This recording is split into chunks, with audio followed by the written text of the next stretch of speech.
Ferma VIP pritet të nisë zyrtarisht këtë të premte, duke sjellë rikthimin e shumë pritur të moderatorës Arbana Osmanit në moderimin e formateve të mëdha televizive. Teksa publiku është kurioz për personazhet që do të bëjnë pjesë e këtij spektakli, ndryshe në një tjetër pikë interesi ka qenë edhe paneli i opinionistëve. Edhe pse emrat pritet të zbulohen zyrtarisht sonte, tashmë janë mësuar dy prej figurave që do të jenë pjesë e këtij paneli.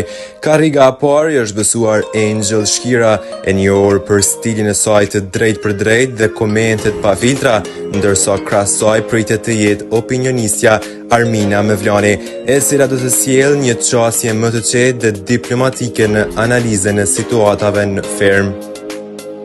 Ndërkohë një tjetër emër që po përflitet është ai i Ermal Mamaqit. Nëse pjesëmarrja e tij konfirmohet, pritet që ai të shtojë humor dhe ironi në panel, duke bërë dinamikën edhe më interesante. Tashmë mbetet për të parë nëse kjo treshe do të konfirmohet plotësisht dhe si do të funksionojë në ekran në një format që pritet të sjellë shumë surpriza.